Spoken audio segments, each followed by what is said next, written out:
Millionaire woman left her purse behind. The single mom who returned it got the shock of her life. The morning sun streamed through the windows of Sunrise Cafe in downtown Charleston, South Carolina, casting golden rays across the cozy interior, where Emma Richardson sat nursing her third cup of coffee. At 28, Emma was the kind of woman who turned heads without trying, shoulder-length auburn hair that caught the light, striking blue eyes, and delicate features that belonged in a magazine. But beneath her natural beauty lay the exhaustion of a single mother working 2 jobs just to make ends meet. Her 5-year-old daughter Lily was coloring at the small corner table, her blonde curls bouncing as she concentrated on staying within the lines of her princess coloring book. Emma had brought her here for their weekly special breakfast, a tradition she maintained despite their tight budget, because these moments of normalcy felt precious.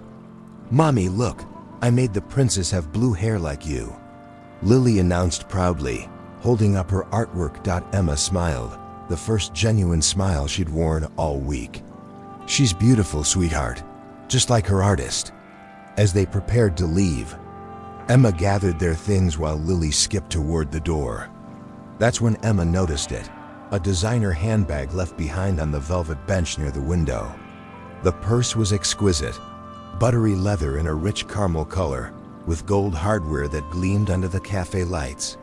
Even from a distance, Emma could tell it was expensive, the kind of bag she'd admired in store windows but could never afford. "Mommy, someone forgot their pretty bag," Lily observed, tugging on Emma's denim jacket. Emma approached the bench carefully, glancing around to see if anyone was looking for it. The cafe was nearly empty now, save for an elderly man reading his newspaper and a young couple absorbed in their phones. She picked up the purse, surprised by its weight and the softness of the leather. "We should give it to the nice lady at the counter," Emma told Lily, but as they approached the barista, she shook her head. "I didn't see who left it," said Jessica, the 20-something barista with bright pink hair. "Been pretty busy this morning. Maybe check inside for an ID?" Emma hesitated. Going through someone's purse felt like an invasion of privacy, but how else could they return it? With careful fingers, she opened the clasp and immediately gasped. Inside was more cash than she'd seen in years, thick stacks of $100 bills held together with gold money clips. Her rent was 3 months behind. Lily needed new shoes, and the electric company had sent their final notice. "Wow," Lily whispered, peeking into the bag. "That lady must be really rich." Emma's hands trembled slightly as she moved past the money to find identification. There was a diamond-encrusted phone that probably cost more than Emma made in 6 months, premium makeup and elegant packaging, and finally, a wallet. Inside, she found several platinum credit cards and a driver's license belonging to Victoria Ashworth, age 45, with an address in the prestigious historic district, but it was the photo tucked behind the license that made Emma pause. It showed a stunningly beautiful woman with platinum blonde hair styled in an elegant bob, piercing green eyes, and the kind of bone structure that suggested both strength and refinement. Even in the small DMV photo, Victoria Ashworth looked like she belonged on the cover of Vogue. "She looks like a movie star," Lily said, standing on her tiptoes to see. Emma closed the wallet carefully and looked around the cafe once more. The smart thing, the easy thing, would be to turn it into the police and let them handle it. But something about the woman's face in that photo made her feel like this deserved a personal touch. "Come on, Lily, we're going to return this purse ourselves." The address led them to a magnificent antebellum mansion in Charleston's most exclusive neighborhood. The house was painted pristine white with forest green shutters, surrounded by ancient live oaks draped in Spanish moss. A circular driveway curved around a fountain, and manicured gardens stretched as far as the eye could see. Emma's beat-up Honda Civic looked painfully out of place among the luxury cars parked along the street. She checked her reflection in the rearview mirror, suddenly self-conscious about her simple jeans and sweater. Though she couldn't deny she still looked beautiful despite her modest clothing. "This house is like a castle," Lily exclaimed as they walked up the marble steps to the front door. Before Emma could second-guess herself, she pressed the doorbell. The sound of approaching footsteps made her heart race, and when the door opened, she found herself face to face with Victoria Ashworth in person. The photo hadn't done her justice. Victoria was breathtaking, tall and elegant in a silk blouse and tailored pants that probably cost more than Emma's monthly salary.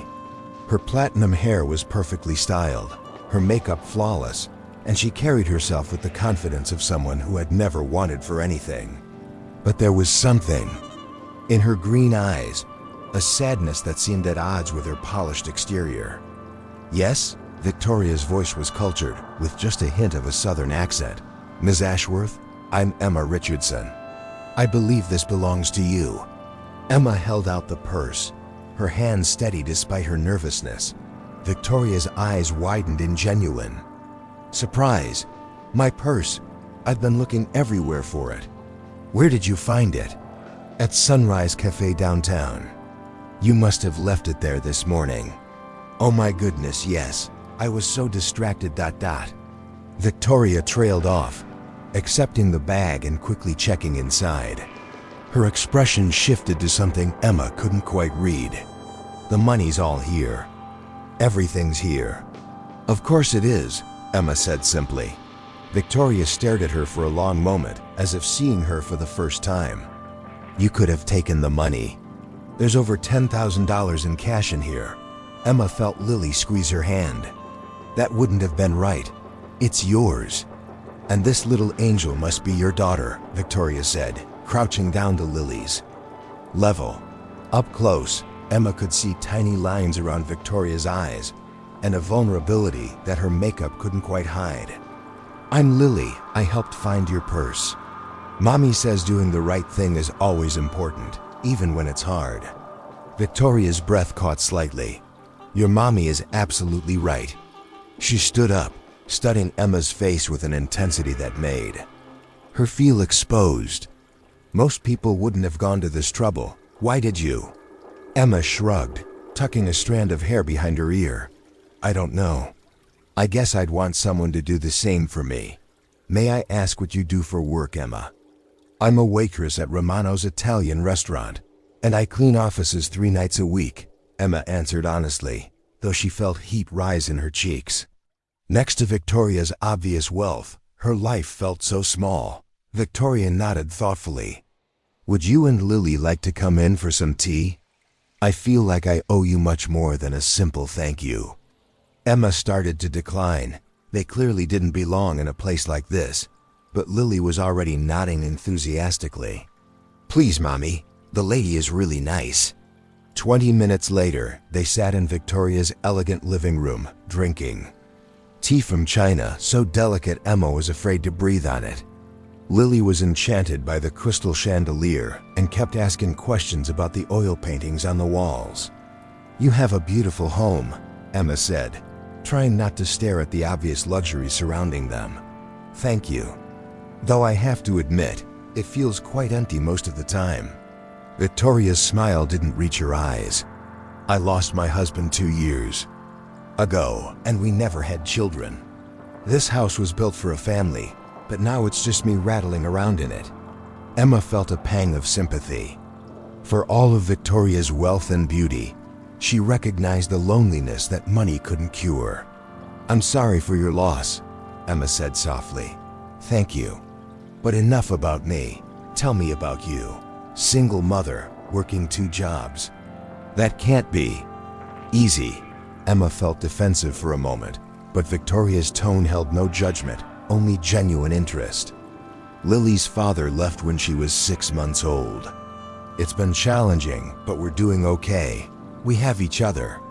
Victoria watched Lily examining a crystal figurine with careful, respectful hands. "She's beautifully behaved. You're doing an excellent job raising her. I try my best."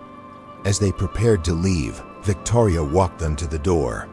"Emma, I can't stop thinking about what you did today. In my world, people usually want something from me. You could have taken that money, and I never would have known it was you. Instead, you spent your Saturday morning tracking me down to return my property. That kind of integrity is rare. Anyone would have done the same thing." Victoria smiled, and for the first time it reached her eyes. "No, Emma, they really wouldn't have." As Emma and Lily drove away, neither of them could have imagined how this encounter would change everything, or that Victoria Ashworth was already forming a plan that would turn their world upside down. 3 days later, Emma was rushing between tables at Romano's, her feet aching in her worn sneakers, when her manager Tony approached with an unusual expression. "Emma, there's someone here to see you, says it's important." Tony nodded toward the front of the restaurant where Victoria Ashworth sat at a corner table, looking impossibly elegant in a navy dress and pearls. Emma's heart skipped. "Can you cover my section for a few minutes?" "Sure, but make it quick. We're getting busy." Emma smoothed her apron and walked over, suddenly aware of how she must look after a long shift. Hair escaping from her ponytail, saw stains on her uniform. "Ms. Ashworth, this is unexpected." Victoria stood gracefully. "Please call me Victoria. And I hope you don't mind me coming to your workplace. I wanted to speak with you, and I wasn't sure how else to reach you. Is everything okay? With your purse, I mean." "Oh yes, everything's fine. Better than fine, actually. That's what I wanted to talk to you about. Do you have a moment to sit?" Emma glanced toward Tony, who was watching curiously from behind the bar. "Just for a minute." Victoria waited until Emma was seated before speaking. "Emma, I've been thinking about our encounter, and I've made a decision. I want to offer you a job." "A job?" Emma blinked in surprise. "I need a personal assistant. Someone trustworthy, organized, with good judgment. The position would pay $75,000 a year, plus benefits, and it would be much more reasonable hours than what you're working now." Emma's mouth fell open. 75,000 was more than she made in both her jobs combined. I don't understand. You barely know me." "I know enough. You're honest, you're hardworking, and you have integrity. Those qualities are worth more than any resume." Victoria leaned forward slightly. "Emma, I've been alone for 2 years. I have more money than I could spend in 10 lifetimes, but I've forgotten what it feels like to be around people who are genuine. When you returned my purse, when I saw how you interact with Lily, it reminded me that there are still good people in the world. But I don't have experience as a personal assistant. I don't know anything about your world. I can teach you everything you need to know about managing my schedule and handling business matters. What I can't teach is character, and you have that in abundance." Emma's mind raced. The money would change everything. Lily could go to a better school. They could move out of their tiny apartment. She could stop working nights and actually be present for bedtime stories. "There's something else," Victoria continued. "The position comes with a house. I own several properties, and there's a beautiful cottage on my estate that's been sitting empty. It has 3 bedrooms, a garden where Lily could play, and it's yours to use as long as you work for me." "Victoria, this is incredibly generous, but why? Why me?" Victoria was quiet for a moment, her fingers tracing the rim of her water glass. "Can I tell you something personal?" Emma nodded. "My husband and I tried for years to have children. We went through treatments, suffered multiple miscarriages, spent more money than I care to remember. Eventually, we accepted that it wasn't meant to be. Charles said we'd travel, we'd make a difference in other ways. But when he died, Victoria's voice broke slightly. I realized I had all this love with nowhere to put it. All this money with no real purpose. I'm so sorry. When I met you and Lily, when I saw how you light up when you look at her, how she trusts you completely, it reminded me what family looks like. I don't have children of my own, but maybe I could be part of yours in some small way." Emma felt tears prick her eyes. Victoria. I'm not asking you to decide right now. Take some time to think about it. But Emma, please don't let pride get in the way of something that could be wonderful for all of us. That evening, Emma sat at her small kitchen table with the job offer letter Victoria had left behind. The salary was real, the benefits were comprehensive, and the cottage Victoria described sounded like something from a fairy tale. "Mommy, you look worried," Lily observed, climbing into Emma's lap with her favorite stuffed rabbit. "I'm not worried, sweetheart. I'm just thinking about a big decision." "Is it about the pretty lady with the fancy house?" Emma smiled. "How did you know? She was really nice to us." And she looked sad, like you do sometimes when you think I'm not watching. Out of the mouths of babes. Emma hugged Lily closer, breathing in the scent of her strawberry shampoo. "What if we could live in a house with a big yard where you could play and have your own room with space for all your toys?" Lily's eyes went wide. "Really? With the nice lady?" "Maybe. Would you like that?" "Yes. And maybe she won't be so sad if we're her friends." The next morning, Emma called the number on Victoria's business card. When Victoria answered, her voice was carefully neutral, as if she was prepared for rejection. "Victoria, it's Emma. I've thought about your offer. And when do I start?" The silence on the other end lasted so long that Emma wondered if the call had dropped. Then she heard something that sounded suspiciously like crying. "Victoria, are you okay?" "I'm perfect, Emma. Absolutely perfect. Can you start Monday?" 6 months later, Emma stood in the garden behind her cottage, watching Lily chase butterflies while Victoria deadheaded roses nearby. The older woman had been true to her word. The job was challenging but manageable. The pay had transformed their lives, and the cottage was everything she'd promised and more. But more than that, they'd become a family of choice. Victoria was. The grandmother Lily had never had, and Emma had found in her not just an employer, but a friend and mentor. They shared Sunday dinners, holiday traditions, and quiet evenings when Victoria would read to Lily while Emma handled correspondence. "Emma," Victoria called out, "there's something I want to discuss with you." Emma joined her by the rose bushes, noting the mischievous glint in Victoria's green eyes. "I've been thinking about making some changes to my will. Victoria... Hear me out. I want to establish a trust for Lily's education, full tuition to any university she chooses, plus graduate school if she wants it. And I want to leave you the cottage and enough money to ensure you never have to worry about security again."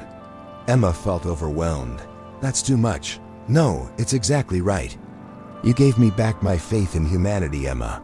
You showed me that kindness still exists, that there are people who do the right thing simply because it's right. You and Lily gave me a family when I thought I'd lost everything. You gave us a family too," Emma said softly. "And a future I never could have imagined." Victoria smiled, the kind of radiant smile that transformed her entire face. "Do you know what the best part is?" "What's that?" "It all started because you chose to do the right thing. One honest decision changed 3 lives forever." As they watched Lily discover a family of rabbits near the garden shed, Emma reflected on that morning.